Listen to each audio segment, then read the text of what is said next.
Are you somebody who misses your deadlines? Or maybe you actually hit your deadlines, but it's because you pulled an all-nighter. Or the couple days prior, you're running around like a crazy person, just grabbing all these last pieces and barely sliding in at the last moment. And maybe you've beat yourself up for it. I'm lazy.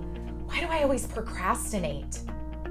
Well, the reason may not be as kind of guilt-ridden as you believe. In fact, psychologists call this the planning fallacy, where you go in with the best of intentions. You really do want to hit that deadline, but you're a little bit too optimistic. You're too optimistic that everything will run smoothly, that you've got plenty of time. So instead of having this planning fallacy, I want to give you a 5-step process to help you meet your deadlines and hopefully do it in a less frantic way. All right, so number 1 is to confirm requirements. Make sure that all parties involved, that you know exactly the specs, the requirements, what needs to be done, who needs to be involved. Make sure you've got a really clear picture of every single requirement it will take in order to complete this project. Number 2 is to then brain dump. So now that you know everything, brain dump every micro task that will be associated with each of the requirements. Just dump them out, get them down on a piece of paper, just type them, write them, whatever you need to do. Once you've got that list, then go ahead and put them in chronological order. So your brain dump will end up being in order. Number 3, estimate time.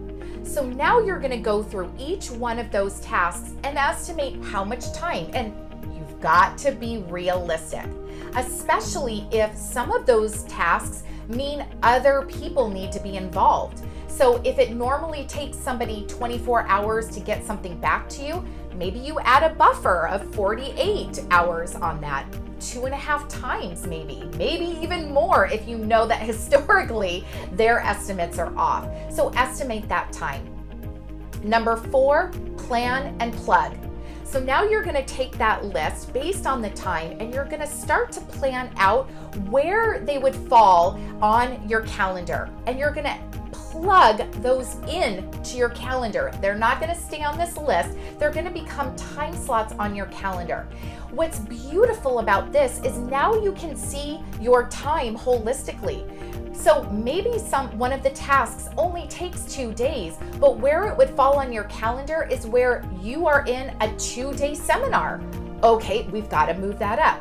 So you need to actually plug those into the calendar. My tip is write it in pencil or do it electronically so that you can move it and make those adjustments.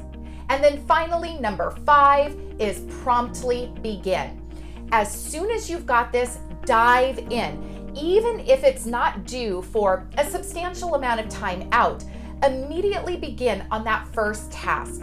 What happens is, as soon as you begin, your brain subconsciously continues to work on the project. Even if you only start 1 or 2 steps and you step away before you go to step number 3, during that step away time, your brain is still working on it.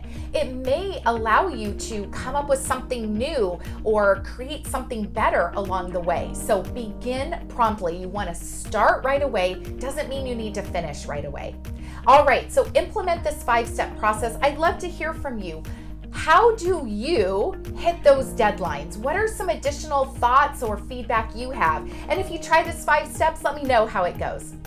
I'm here to take those burned out executives and turn them into top-tier leaders. Until next time.